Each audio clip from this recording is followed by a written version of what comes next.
मुसलमानों को खास तौर से ये कहा जाता है कि सेकुलरिज्म को बचाना है, सेकुलरिज्म को बचाना है। मैं इनसे पूछना चाहता हूं, क्या सेकुलरिज्म को बचाना सिर्फ भारत के मुसलमानों की जिम्मेदारी है?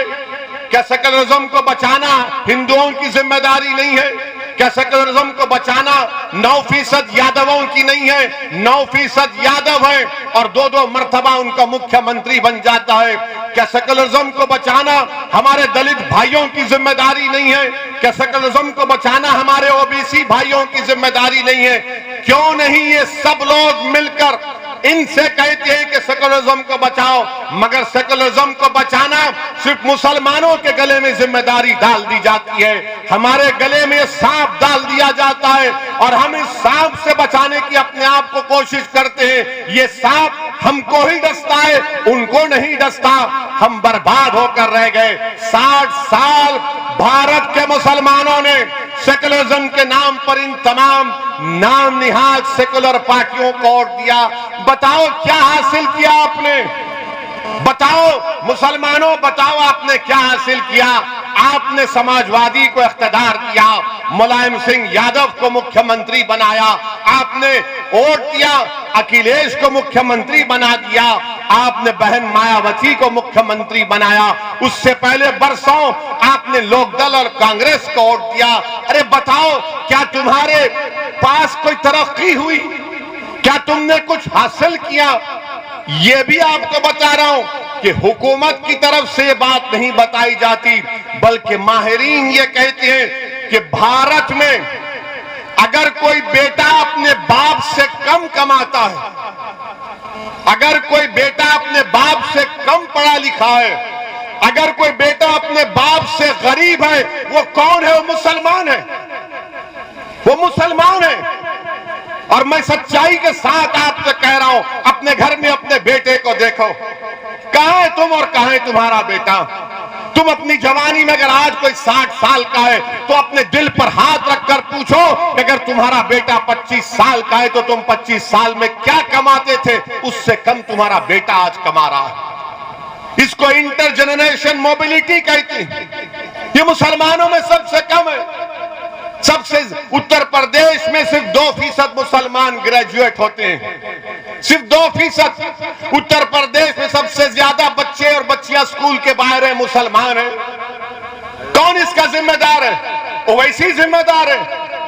कौन जिम्मेदार है इसका? इसका जिम्मेदार आप हैं, क्योंकि आपको धोखा दिया गया। आपको हर चुनाव में आकर कहा गया कि जिंदगी और मौत की बात है, सेकुलरिज्म का मामला है, मुसलमानों एक होकर कभी समाजवादी को दे दो, कभी बीएसपी को दे दो। मुसलमानों, इस चुनाव में तुमको एक होना है, अपने लिए, अपने मुस्तकबिल के लिए, अपने नौजवानों के मुस्तकबिल के लिए। आपने हमेशा वोट दिया इन पार्टियों को, मगर क्या तुमने कभी वोट दिया अपने आप को? क्या तुमने कामी वोट दिया अपनी तरक्की के लिए, अपने बच्चों के स्कूल के लिए, उतरौला में एक रेलवे की लाइन के लिए, उतरौला में स्कूल और पॉलिटेक्निक के लिए, उतरौला में चीनी के मिल में कीमतों को दिलाने के लिए? यही बात मैं आपसे अर्ज करने आया हूं कि आपको अपने वोट का सही इस्तेमाल करना है। डरने और घबराने की जरूरत नहीं है। अपने वोट से अपनी पार्टी के उम्मीदवार को कामयाब करिए। कोई समाजवादी का, बीएसपी का, कांग्रेस का कोई आकर कहेगा कि अगर डॉक्टर मन्नान कामयाब होगा तो क्या कर लेगा वो? कोई पूछेगा आपसे कि अगर मंजलिस के 10-15 एमएलए इंशाअल्लाह उत्तर प्रदेश में कामयाब हो गए तो क्या करेंगे?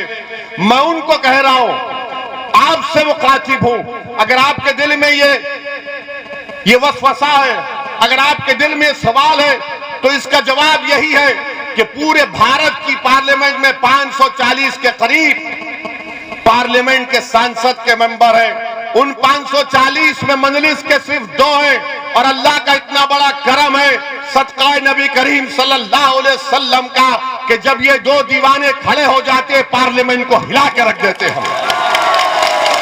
आपको इस तरह की जरूरत है, आपको इस तरह के विधायक और एमपी की जरूरत है। आपको कोई कव्वाली पार्टी में कोई हारमोनियम बजाने वाले की जरूरत नहीं है आपको। अगर ये पार्टी के जीत भी जाते तो क्या करते?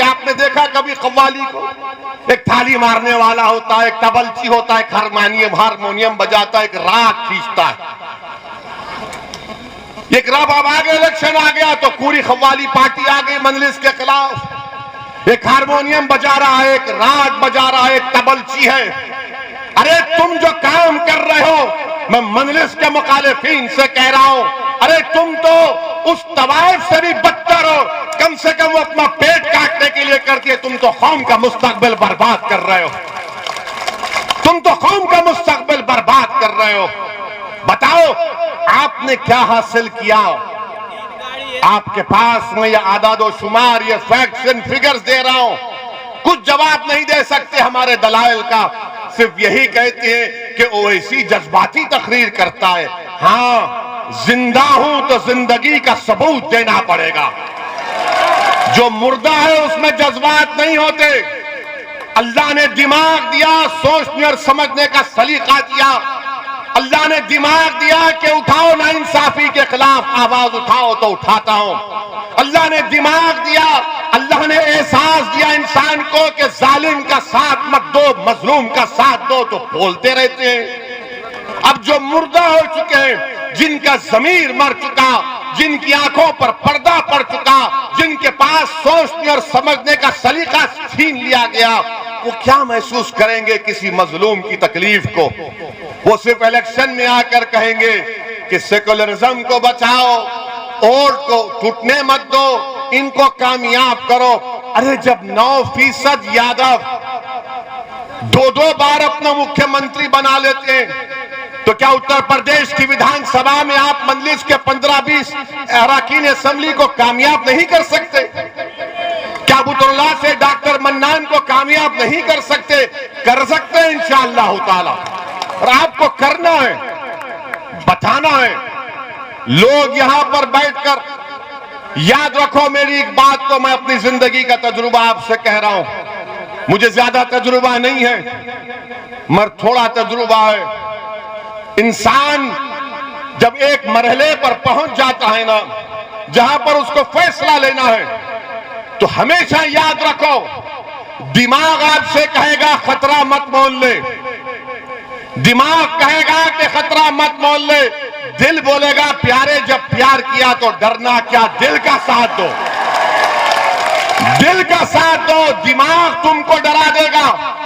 तुम दिमाग से पूछोगे अल्लाह कहाँ है, तो दिमाग से सवाल, दिमाग बोलेगा कहाँ है अल्लाह? दिल बोलेगा अरे प्यारे जमीन और आसमान का खालिक तो वही है। जो बगैर देखे जिस पर ईमान लाना, वो दिमाग का काम नहीं, वो दिल और दिमाग का काम है। तो सिर्फ दिमाग के गुलाम मत बन जाओ, दोनों को इस्तेमाल करो। और अपने आप से सवाल करो कि अगर मैं डॉक्टर मन्नान को वोट दूंगा तो उत्तरोला का क्या फायदा होगा? मैं डॉक्टर मन्नान को वोट दूंगा तो उत्तरोला के भाईचारगी का मजबूत होगी। अगर मैं डॉक्टर मन्नान को वोट दूंगा तो यहाँ पर रोडें बनेंगी। अगर मैं डॉक्टर मन्नान को वोट दूंगा यहाँ पर अस्पताल बनेगा। अगर डॉक्टर मन्नान को वोट दूंगा तो पीने के पानी का मसला हल होगा। अगर मैं डॉक्टर मन्नान को वोट दूंगा तो क्या मेरा विधायक लखनऊ जब जाएगा तो क्या खाली अपनी गाड़ी में टाई टाई लगाकर खामोश हो जाएगा, या फिर असेंबली में जाकर लखनऊ की विधानसभा में आपकी आवाज बनेगा, लखनऊ की हुकूमत के सामने आपके मसाइल को बयान करेगा? ये फैसला आपसे लेने की मैं गुजारिश कर रहा हूं। इन बात पर आप गौर करो। डरने और घबराने की कोई जरूरत नहीं है। याद रखो मेरे अजीज दोस्तों और बुजुर्गों, फिरौन को भी बड़ा गुरूर था। फिरौन को बड़ा गुरूर था कि मेरा इख्तिदार खत्म नहीं होगा। अब ये मुख्यमंत्री और नरेंद्र मोदी को भी बड़ा गुरूर है कि हम इख्तिदार पर रहेंगे आइंदा 20 साल। इंदिरा गांधी को भी यही ख्याल था कि मुझे कोई नहीं हरा सकता, मगर सियासी तारीख गवाह है कि जिस किसी ने यह समझ लिया कि इख्तिदार पर हमेशा रहेंगे, कुदरत ने उनको इख्तिदार से बेदखल किया। इंशाअल्लाह ताला वो दिन दूर नहीं है जब उत्तर प्रदेश में योगी और बीजेपी की सरकार नहीं बनेगी इंशाअल्लाह ताला। मगर मेरे अजीज दोस्तों और बुजुर्गों, मेरे गयूर नौजवानों, आपको अपने उत्तरोला से, अपने एक बेहतरीन विधायक को कामयाब करके लखनऊ को भिजाना है। उत्तरोला की तरक्की के लिए आपको यहां पर उनको कामयाब और कामरान करना है। अब कोई ये हमारे मीडिया के लोग ये पूछेंगे कि ओवैसी साहब आपने बहुत बोल दिया, बीजेपी को ज्यादा नहीं बोलते आप। यानी हमारी तकरीर के अल्फाज और जुमलों को ये सेकुलर, कम्युनल, लिबरल ये लोग इसको तोलते हैं। कितना बोले? 40% बाबा को बोले तो क्या 50% अखिलेश को क्यों बोल दिए? ये तोलते हैं। और जब मोदी के सभा में जाते हैं तो ऐसा बैठते हैं, हाँ पप्पा जी बोल रहे हैं। समाजवादी के सभा में जाते हैं तो भाई नेता बोल रहा है, भैया जी बोल रहे हैं। और हम जब बोलते हैं तो कितना बोले तोलते हैं। हम क्या कोई टमाटर बेच रहे हैं यहां पर? हम अवाम के मसाइल को बयान कर रहे हैं, उत्तरोला की जनता की तकलीफ को बयान कर रहे हैं। हम तो मुस्तकबिल में आपके मसाइल का हल, उसका तरीका आपको बता रहे हैं।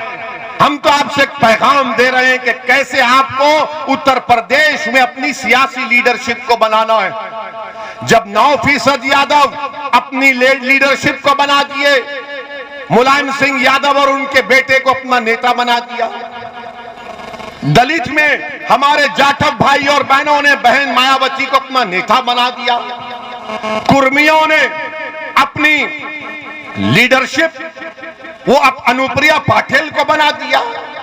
आगरा के बाघेलों ने अपना नेता बाघेल साहब को बना दिया। ठाकुरों ने बाबा को अपना लिया।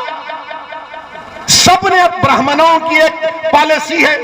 आप बताइए, अगर इसमें अगर कहीं पर कोई नजर नहीं आता तो मुसलमान है। बताओ आपका नेता कौन है? बताओ तुम्हारा नेता कौन है? मेरा नाम मत लो, अपने दिल से सवाल करो। मैं आपसे पूछ रहा हूं, बताओ मुसलमानों का उत्तर प्रदेश में नेता कौन है? कौन है तुम्हारा नेता जो तुम्हारी विधानसभा में तुम्हारी आवाज को उठाएगा? कौन है मुसलमानों का नेता उत्तर प्रदेश से? बताइए आप। क्या आप इसी तरह नहीं है बोलेंगे या बनाएंगे? क्या उत्तरोला में बनाएंगे या पूरे यूपी में बनाएंगे? आपको पूरे यूपी में बनाना है। इसमें कोई गलती नहीं होगी। इससे भारत की जमहूरियत मजबूत होगी, उत्तर प्रदेश की जमहूरियत मजबूत होगी। कैसे होगी? जब तमाम समाज ने अपना नेता बना लिया, अपनी लीडरशिप बना ली। और हम नहीं बना पाए। क्यों नहीं बना पाए? क्योंकि हमने हमेशा इन धोखेबाजों पर भरोसा किया जिन्होंने हमको हमेशा धोखा दिया।